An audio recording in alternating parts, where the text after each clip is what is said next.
Show, you know me, Heather Lee Chapman, your holistic performance coach. And we actually have a special guest here today who I'm super excited to be connected with. And she's going to tell you all about herself and her story to inspire all of the entrepreneurs out here, but also to help the uncommon knowledge become common. So we're going to talk about neurolinguistics programming today. I know a lot of people have been asking, what is this NLP thing you're talking about? So we actually have one of the top trainers here in Canada, and I'm so excited to have her here with us. And without further ado, I will just pass it off. Gail, please introduce yourself. Let us know who you are, what do you do, and more about you. Thank you. So great to be here, by the way. I love your energy. I really love everything you stand for. The uncommon being common. I used to say we take ordinary people, make them extraordinary. So you know what's really important. I think the most important thing to know about me is that what gets me out of bed in the morning is this idea of revealing greatness. So that is why I exist. I spent many years and a lot of marketing dollars coming up with those two words, just so you get, it wasn't just something I, wrote on the back of a napkin. Because revealing greatness means it's already there, right? So everybody has this greatness in them, for sure. Whether they actualize it or not is up to them. So I've spent my life serving those people who raise their hand and say, I want to get there faster and with less effort. I have this inside of me and I want to get there. And that's what brought me to all of this work. So everything I teach, everything I've studied is designed to help people get where they're going faster and with less effort, which means, again, they don't need me. They could get there. I just make it easier and faster. So some of the things that we do, we have a whole company dedicated to it called Greatness U. But, we're talking about NLP today. So I'm a master trainer of NLP, timeline therapy, hypnosis, coaching. I have a degree in engineering. I have a master's in philosophy. I'm a fully initiated, HUNA initiate. I'm trained in 1 million mystery schools, blah, blah, blah. All of that is irrelevant. It comes back down to reveal greatness, right? So when the student is sitting in front of me, the goal is to help them or enable them get in touch with their resources to get where they're going faster with less effort. And neurolinguistic programming is one of 7 mechanisms that we teach in our ACME coaching framework. So we have 7, NLP is number 4. And the reason we love it is because of its mechanistic approach. Right? So it helps people. We like machines. We live in an era of machines, post-industrial revolution.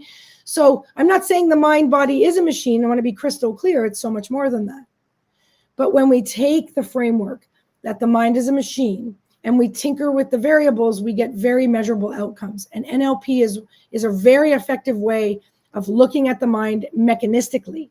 And it's extremely useful when you do something, measure it, and see if it worked.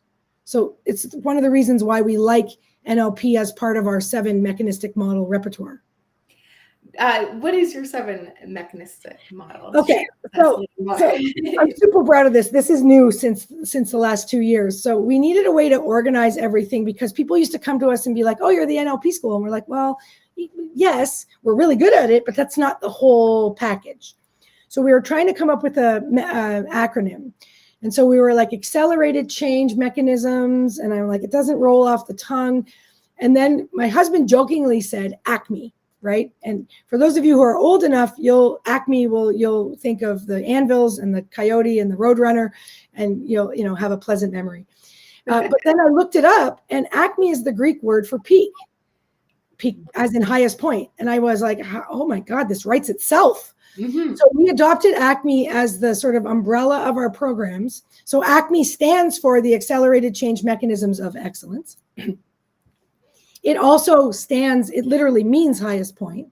And within the ACME framework, we have 7 mechanisms. Number 1 is the process of change, which is something I created in 2009 when I wrote my book, Think or Sink. It's page 165. For those of you who like to jump right to the thing, the diagram's on page 165 because change that's it.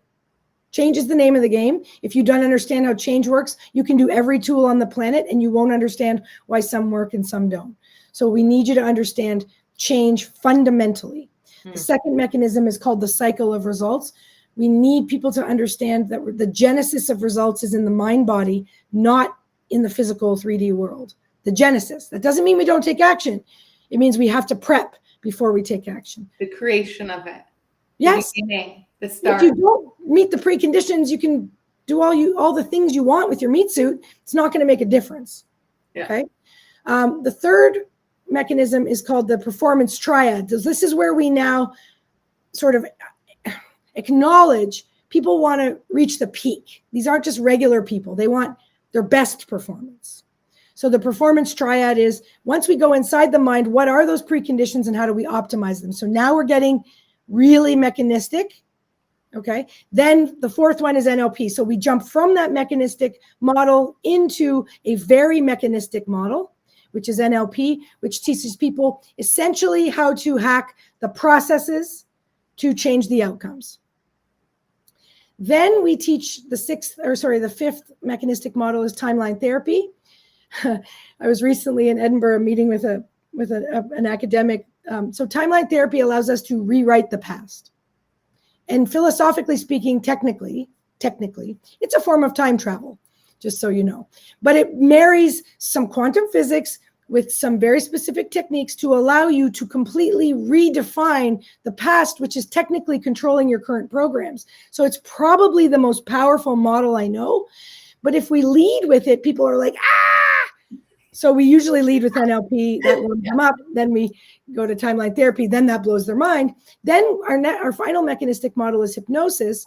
And while hypnosis is the oldest, and I would consider one of the most boring mechanistic models, there's so much baggage around it that we teach it last.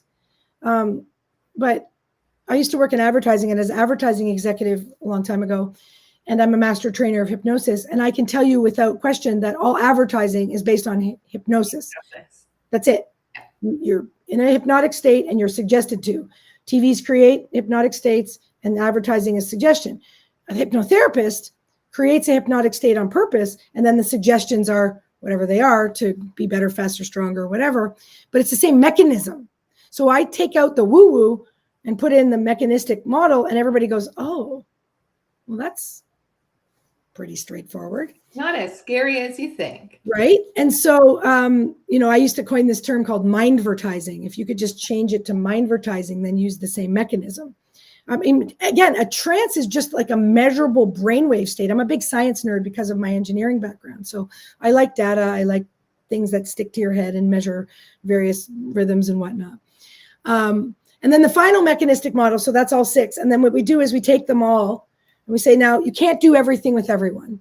So how do you know what to do with a client or a group of people? Or how do you know how to get, how to enable someone to break through to the thing they want? And so we teach that in a very practical way. We call it the breakthrough process. The side benefit is all of our training is extremely practical. So when you're learning to do these things, yes, of course, you are practicing as the practitioner, master practitioner, but you're also having to be someone else's guinea pig. And if you bring your real problems to the table, and you can bring little ones or big ones, we don't care. You get that shit handled in our classroom. Yeah. Right. So it sort of doubles, the breakthrough process. The breakthrough exercise takes 3 days because someone has to be the practitioner. Someone has to be the client. They have to curate the entire thing using all their notes. It's very stressful, because it looks like the Great Canadian or the Great British Baking Show where they're running around with what papers do I need and what scripts do I need? And then they do it for the person. Then they have the breakthrough, they do the tasking. Then they have to switch. So the whole thing takes 3 days out of 8. Transform your life, though. Yeah. 3 days to transform your life.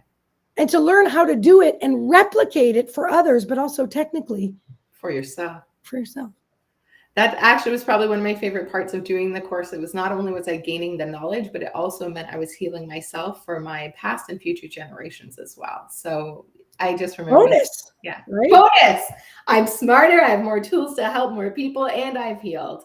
That's the bonus of doing it, because we've got to do it ourselves first. Yeah, that's always the benefit of our teachings, is that you kind of get this, side benefit, right? So if I do private breakthrough client work, and I don't do very many, I try to keep it to about a dozen a year.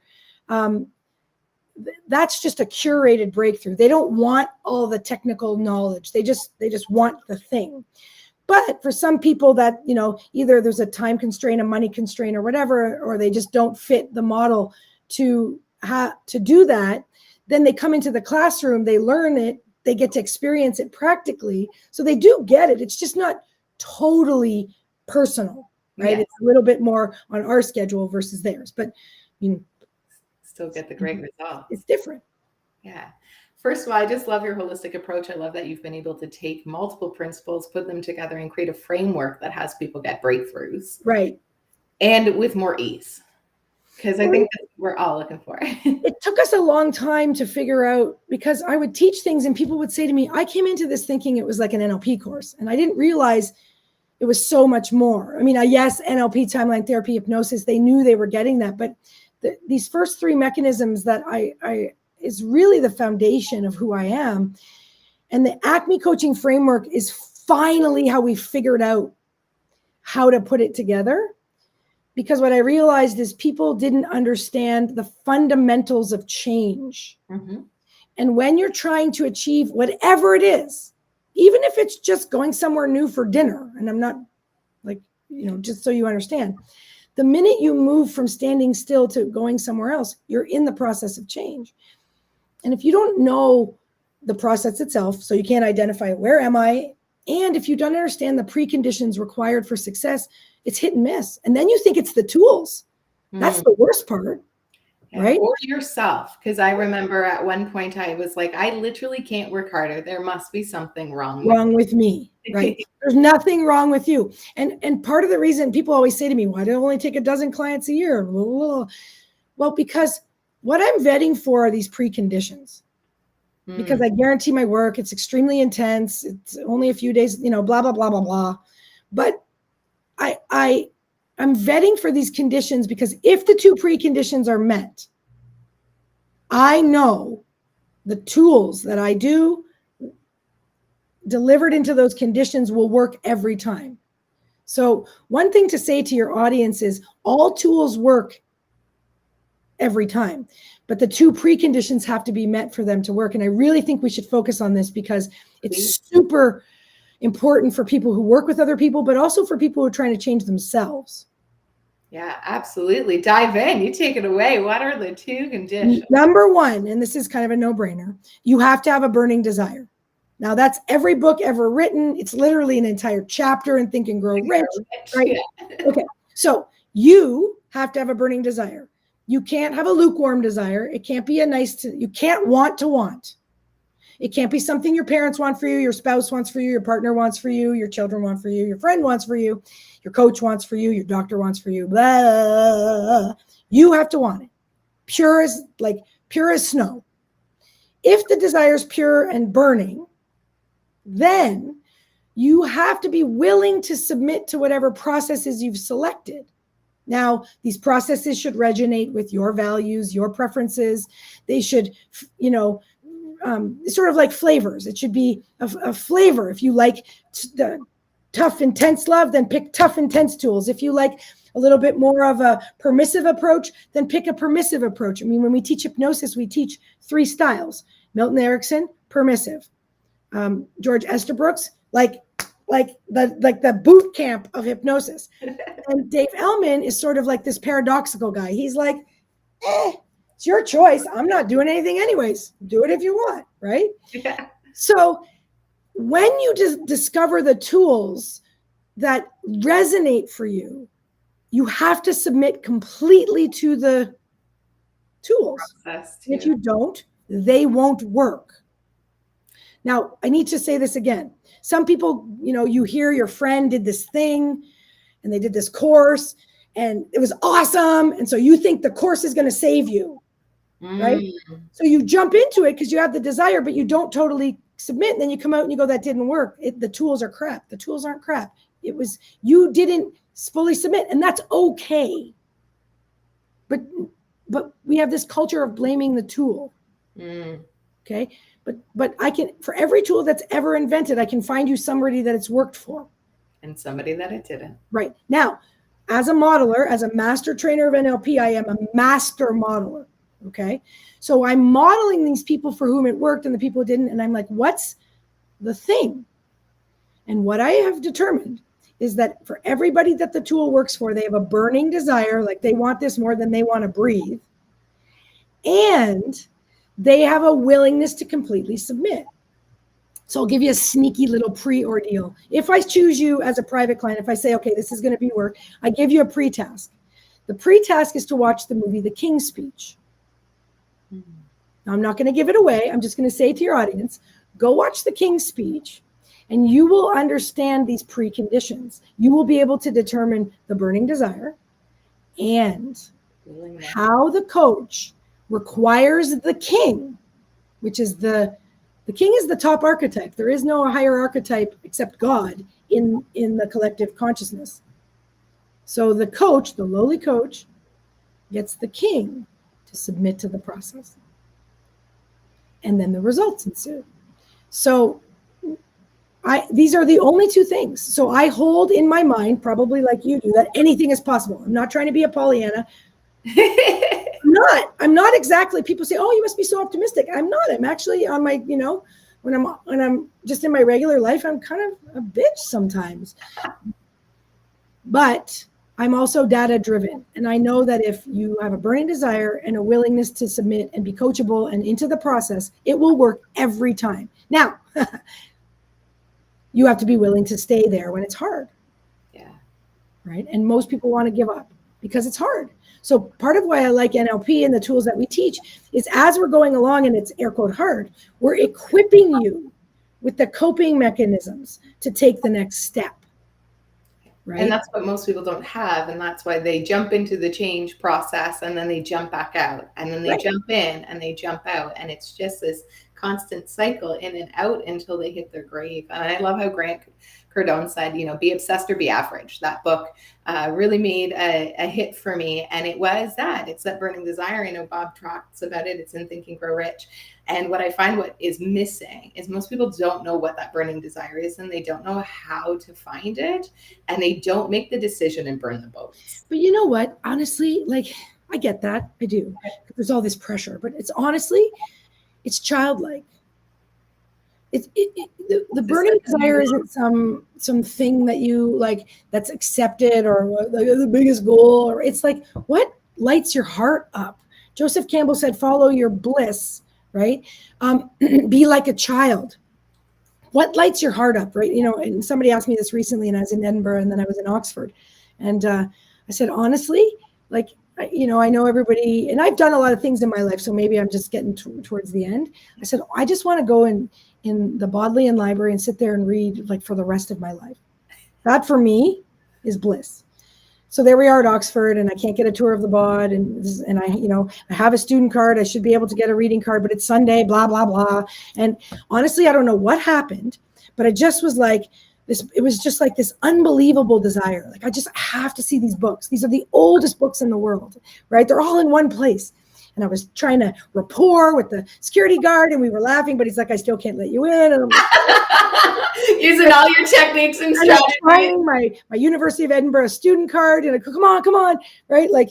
I would get a reader card, I would, right? And UK, nothing. So I'm standing there and all of a sudden I hear, just out of my awareness, not quite out of my consciousness, two people talking by the other door. And I hear, I don't know, two people, if they show up in the next 10 minutes, and I go running over there and I'm like, have two people not shown up for their tour? I will give you anything you want for that ticket, anything you want, anything at all. I just want to see the books. I want to see the books so badly. I will pay triple. And I was just like a lunatic. Selling your soul. You're ready for it.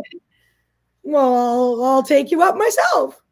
So he took me and my husband. We passed the security guard. The security guard's like, nice.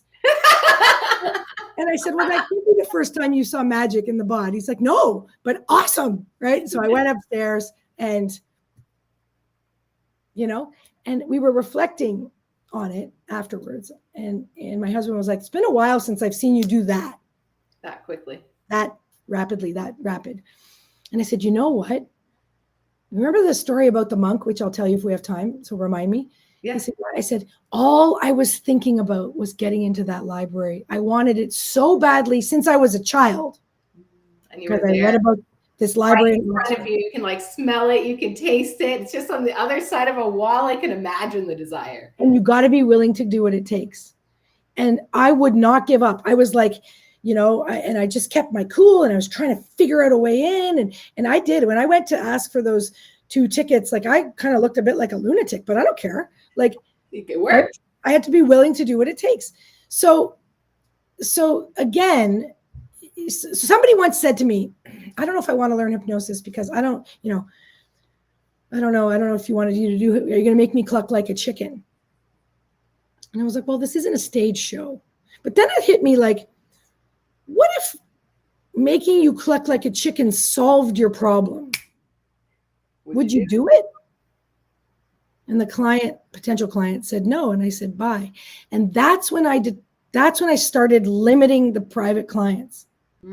Yeah. The willingness. Now, in those years, my rates have quadrupled. Well, I mean, if you talk about when I first started working, they've 10x'd. Yeah. No, 330x'd.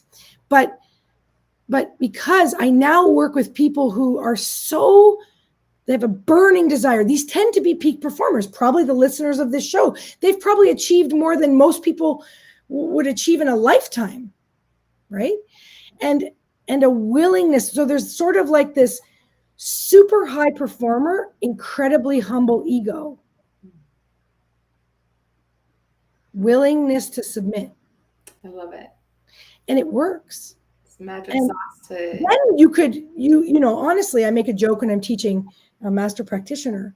I show this funny video because I make a joke like, if you get those 2 preconditions met at 100%, you could just mold, go like that, and the problem would solve, right? Like you could just say, stop it, and the problem would solve, because the problem gets solved in their mind, not yours, right? So, but the tools like NLP, timeline therapy, hypnosis, whatever tools you were talking about, other kinds of healing, all those things are awesome. You go where you're drawn to go.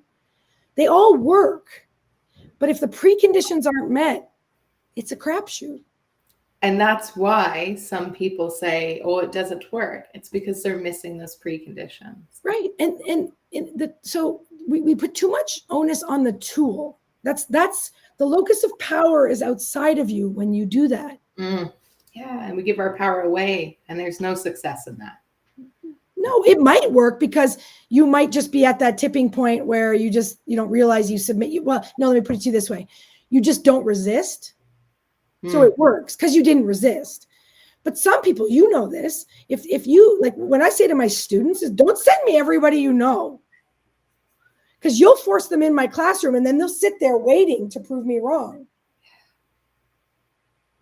Not the energy or people you're looking to work with. You're looking for the one ready for it. It won't work. Yeah, and that too. Right? Like it literally won't work. So if you got great results, live your life. People will say, how did you do that? Then you can tell them about us. then tell us. So what does your journey look like? You said you were an engineer, you studied philosophy. Now you've got Greatness You, an incredible like self-mastery programs that you help people truly own their lives, which is why I'm so grateful to have you here on the show. Like, what was that journey? Because really for most people, that's your change process. And for most people, they don't get that far. They're in that cycle. So you've mastered it, and what did it look like? Because we know it's not a straight line. Let's be honest. It's the transformation tornado all the way to the top. And so for you, what was that journey like? So we can inspire other people to jump into that sweet, sweet tornado and have the awareness that they're there, and then be willing to jump out and hit the next one. First of all, I love your phrases. They're hilarious. So the thing I will say is, I'm a bit of a honey badger, right? So I think the most important thing is you need to follow your heart, and that can be scary. So, I don't know how far back to take this story, but I got into engineering because I was exceptional at math and science. And at the time I was a bit of a badass because not a lot of women went into engineering. So I just, was a bit, I've always been a contrarian.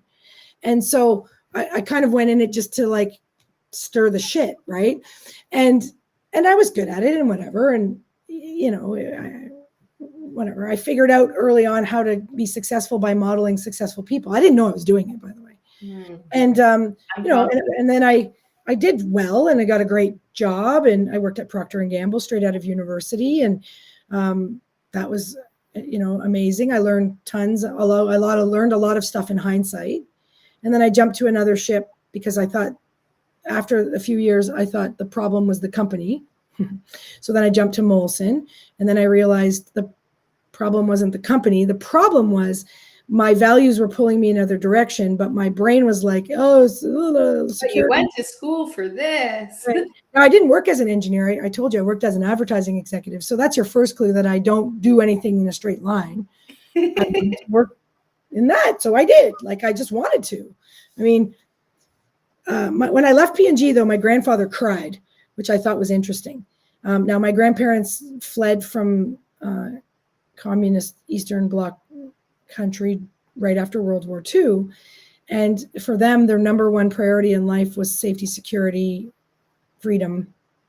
So here I was leaving a secure job, the secure for life, whatever. He thought I was a lunatic. So that didn't make things easier. But I knew I had to follow my heart. I'm glad that you said that. That happens. I want people to have the awareness that when you go to make the change and you're following your heart and you're following the burning desire, and there's that calling, there will be people around you that don't understand. But and he loves me, just so we're clear. Yeah. He wasn't trying to thwart me. He wasn't like malicious. He was like genuinely scared for my safety. But it just, as a 20-something-year-old, I was like, wah! And so I left the corporate world, but the thing is I had to let it. So if you don't follow your heart, okay, as Michael Beckwith would say, pain pushes until vision pulls. So you will increase the pain of your life until you can't not move. Now, when you move from your comfort zone, I want to say something because very few people say this out loud. By definition, everything outside your comfort zone is uncomfortable. Guess what? Surprise. If you just accept, oh, this discomfort is like normal, natural part of not being in my comfort zone, which I said I wanted, it's like you endure it. Like I'd be hiking and, I'm not like, I like to do things, but I'm not like winning medals or whatever. So I'm hiking a mountain somewhere and I'm like, ugh, right? And it's awful. My legs are burning and but I want to get to the top. I want to see the vista. I want to see the lake. I want to whatever. I want to see the puffins. So I push through the discomfort because it's like, you want to see the puffins, you got to climb the thing. Climbing the thing means your legs are going to burn. Are you willing to accept the discomfort for the payout? So when you leave your comfort zone, it will be uncomfortable. So when it's uncomfortable, just go, oh, I'm growing. And keep going. Yeah. Okay. I love that. So I started out, now I would call it coaching now, but it wasn't called coaching then in the 90s, like in the early 90s, like it was not called coaching. So I was doing for entrepreneurs what I had learned to do in my corporate life, which I guess would be called business coaching, but it wasn't a thing. There was no such thing. There wasn't even a coaching school. There was nothing. I was going to say it was business school. That was it, right? So I did that. And then that morphed into corporate training and team building and blah, blah, blah. And then I told you I wrote a couple books. And the first book I wrote was called The Secret of Successful Failing. That should give you a clue. But I'm a honey badger. I'm not giving up. No. Right? So fall down 7, get up 8. So when I wrote that book, somebody accused me of writing a book about NLP and pretending it wasn't NLP. And I was like, what on earth are you talking about? I don't even know what you're talking about. Everybody does this. They take NLP and they make it like they invented it. And I said, well, that's not what I'm doing. That was hard to do. I don't know what it is. My undergraduate thesis in engineering was called Failure is Feedback because I was a feedback control engineer. That was my training. So I took those things I learned in engineering and I just looked at the mind as a machine and went, wow, it's like the same.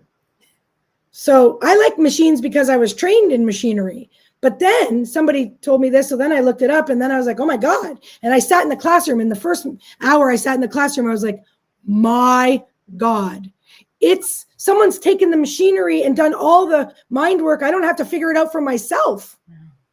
So I became a master. I literally walked to the back of that training room and handed my Amex card to who later became a very close friend of mine because can you imagine?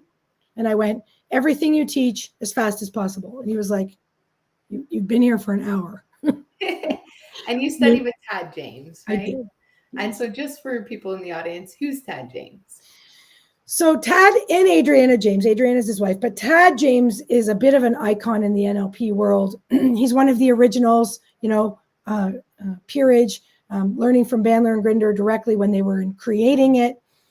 Tad was a master. He took NLP, he created timeline therapy.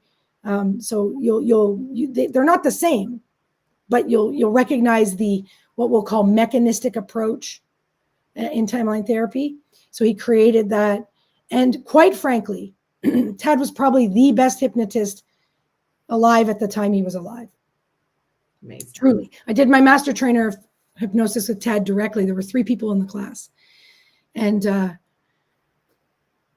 it was so simplistic, and yet it was like coming around a full circle, right? Like I was like, oh my God, I would not have been able to hear this at practitioner level training. Yeah. He was exquisite in his, and a bit of a hard ass, which is maybe why I kind of liked him. I hated him at first, right? Literally, what's wrong with this guy? What's up with him? And then ended up absolutely adoring him. And of course, Adriana too, because they taught together, which was very effective. So she continues to be a mentor of mine to this day. And what an incredible opportunity to be in a room with such a bright mind and to be mentored personally. That's incredible. Just incredible. Well, and I will tell you this. Remember, I told you this earlier, that NLP is really about modeling excellence. So all NLP was created by modeling excellence and turning it into a process. So all the techniques you learn, Bandler and Grinder modeled somebody, pulled out the process and put it on paper. I took that to heart. I'm an engineer. Engineers by nature are modelers. That's what we do. We engineer shit.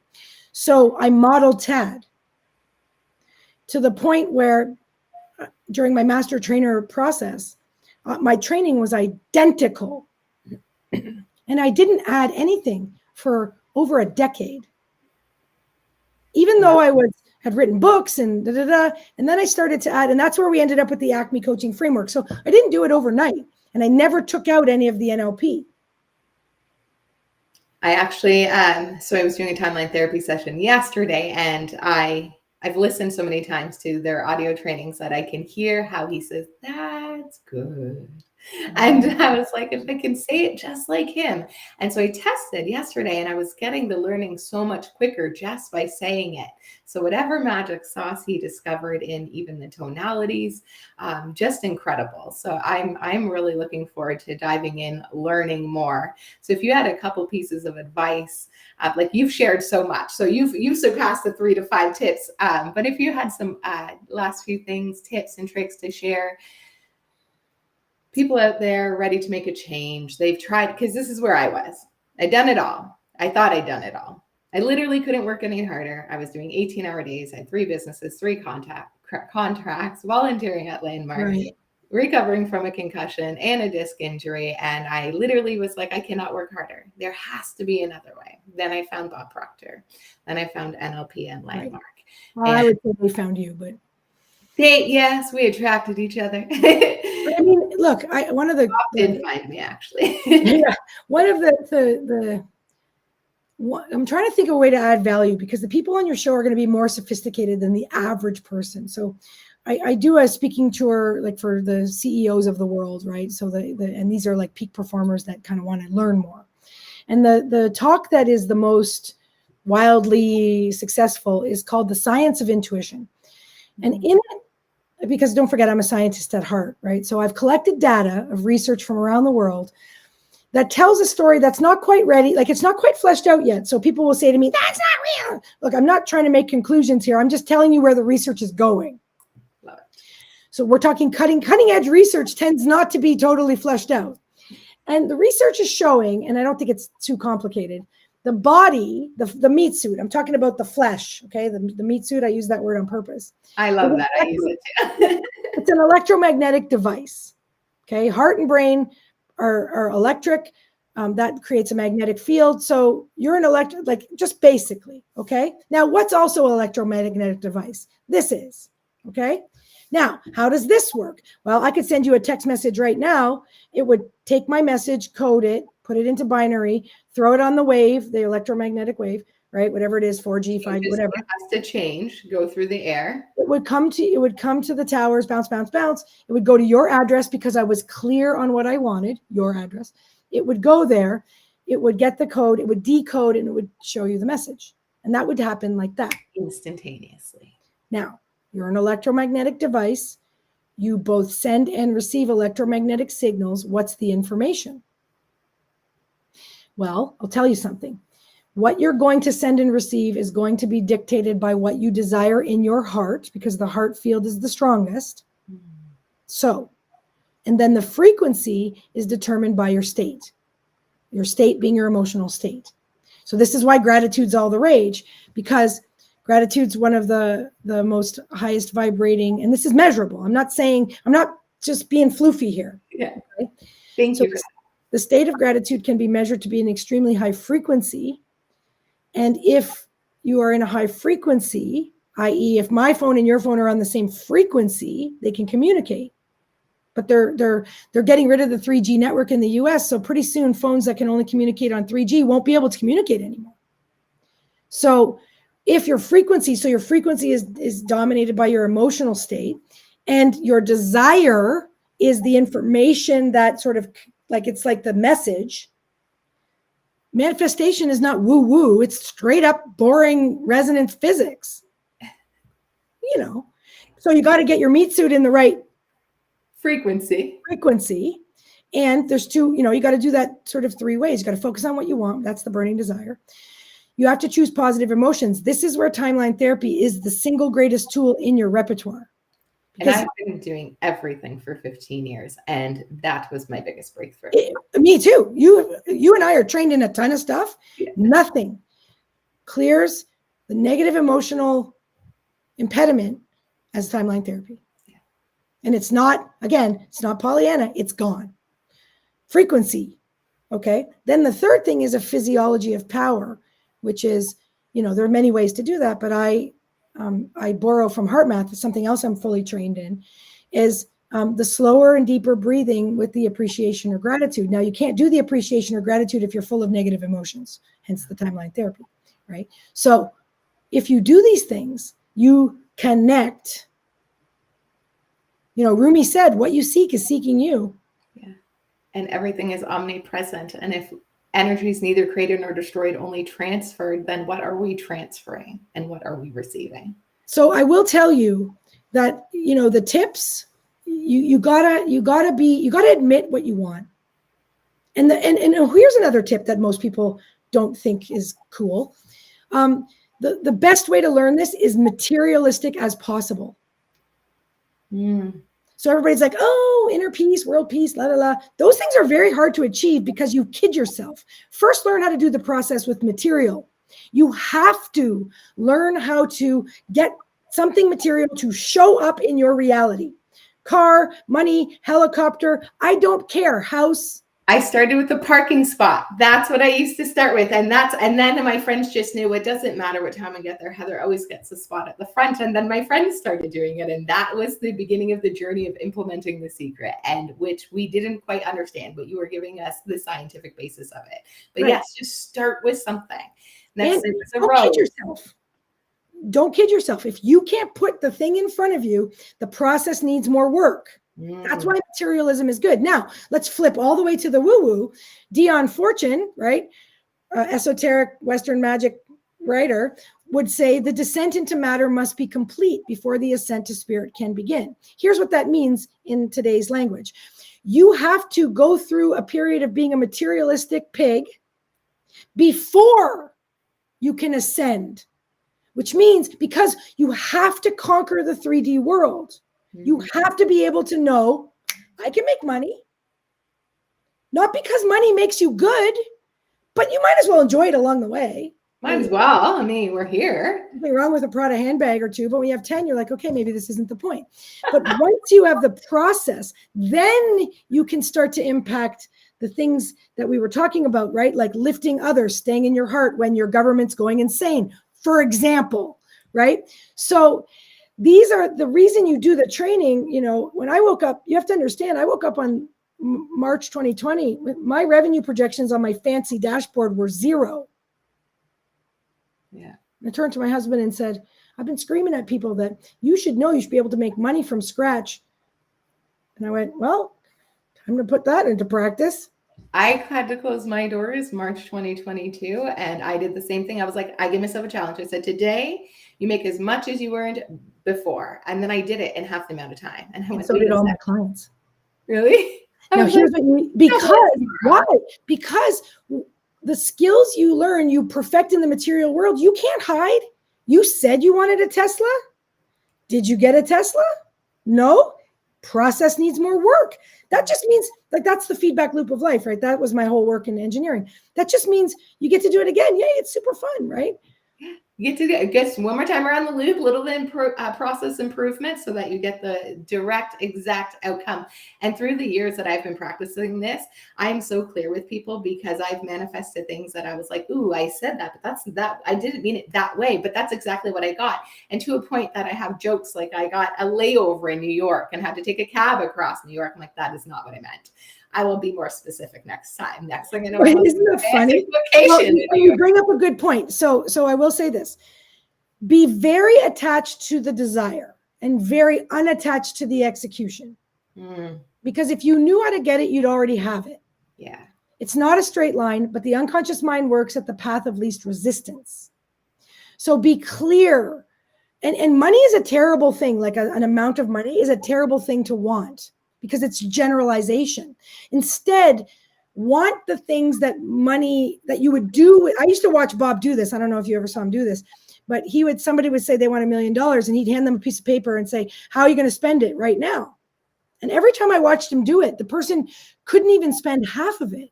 Yeah. And he's like, you don't have a chance. I love an exercise. So everyone can do this. It's a great money manifesting exercise. We used to do it when I studied with Danielle. You take $1,000 on paper and you have to spend it. Tomorrow it doubles. 2,000, you have to spend it all. And every day it doubles. And then once you get to, like, you've spent it on anything that you could have possibly already thought, now you're at like 50 million. What do? You're saving countries at this point. So right? I love that exercise, and it really helps you expand and focus on what money can bring you, not the money itself. So I love that exercise. Right. So when you want a desire, if you want money, what is it that you want the money for? A house. Fine. I want a house. Leave it at that. So not, I want a house on this street with that thing. And no, make a picture for sure. Okay. Because that's the text message you're sending out. Okay. Make a picture. Great analogy. Okay. Of the house, but don't be attached to how it's going to come to you. So maybe you'll buy it. Maybe someone will give it to you. Maybe you'll win one of those lotteries, whatever. Okay. Or who knows? Now, this is a good tip. Okay. So make a picture, make it as 3D as you can, visual, auditory, kinesthetic, make smells, tastes, make it a scene. Okay. Make that scene clear. Every day, wake up, revisit the scene. Have that set your day. When you go to bed at night, this is key. Make the scene, add a detail. So put a bird in the sky, put a crumb on your table. It doesn't have to be major. Add a detail. Then take the scene and imagine imprinting it right on the back of your skull. I am not being metaphorical.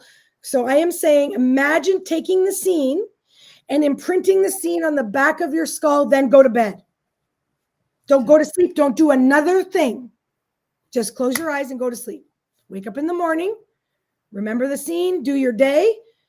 At night, take the scene, add another detail, imprint it to the back of your head. So first of all, amazing. And I could just stay here and talk to you forever. So I will not take up too much more of your time. Firstly, I've been doing that for years, and I really have been manifesting and creating and achieving a lot of it in it. And it started with like the bedroom, just the bed of the dream home, and then the bedroom, and then the patio, and then the pool, and then the villa, and the gardens and anything. So it's really big and beautiful now. And what is the significance of the imprint on the back of the head? If I I don't, can't really get into it. You I just was like, how much time do you have? We got to Yeah. bring you back for the next episode. If you guys want to know trust more. me, that's where your pineal gland is. If you read any esoteric books, you will find the answer you're looking for. Just trust me, put it on the back of your head. Done. Check. Is that like your antenna? Yeah, your pineal gland. Got it. Okay. Check, check, check. Doing that tonight. Amazing. Thank you so much. So where can people, study with you, learn more about you? You've got books, courses. Oh God, we're doing so much right now. And we're getting because we've been working for the last year to, as I mentioned to you, repurpose everything, right? So we're giving so much information away right now with absolutely no obligation on all the social media channels. So Gina Mollicone, Mollicone. There's very few Gina Mollicones. Gina Mollicone-Long. You'll find me. So it's either at Gina Mollicone, at Gina.Mollicone, depending on what we could get. But Greatness U. So greatness, the letter U.com. That's where all of our course, the Acme framework with everything laid out, the paths, that's all we're doing now. And that was part of the thing. And I mentioned to you, we had to break it up because the pandemic gave us an opportunity to deliver the information in a different way. And it's actually been exceptional. And I will be the first to admit that I was attached before because I've been doing this a long time. So I was like, no, it can't be done. It has to be like this. It has to be in person. La, la, la, la. Right. Yeah. And there's nothing like a good old fashioned crisis to pull your head out of the sand. Right. So we can do it virtually. Yes. But that led to the whole Acme framework and how does it all fit together? So it's like, it didn't just make it a little better. It made it insane better. That's right. Amazing. We have two paths, do you want the 80-20? Do you want the full meal deal, right? Like, do you just want to learn enough so that you can say you know it? Or do you really want to get in there and make a difference for people? We're not attached. Got it. I love it. So guys, if you are ready to enter that transformation tornado, get up against your comfortable wall and get really uncomfortable and truly create a life you love and own it. Gina's got Greatness U, and as she said, free content across all of her platforms, and all the information you will need is in our show notes, and check that below, grab the links there. And just thank you so very much for all the extra time today, energy, your knowledge, your wisdom, and the amazing, incredible impact you're having on this happened because of you. Make no mistake. I'm literally, my purpose is to be the tube of information, but what you're doing and who you connect with, they are lucky to have you. You're the connector. I'm just the bits, the its and bits. I definitely am the connector, and I'm so grateful to connect you with so many people today, guys. Let's own it. Remember, expect magic and miracles. Stay happy, healthy, wealthy, and what's the best that can happen? Thank you so much. Bye. Reveal your greatness. Yeah.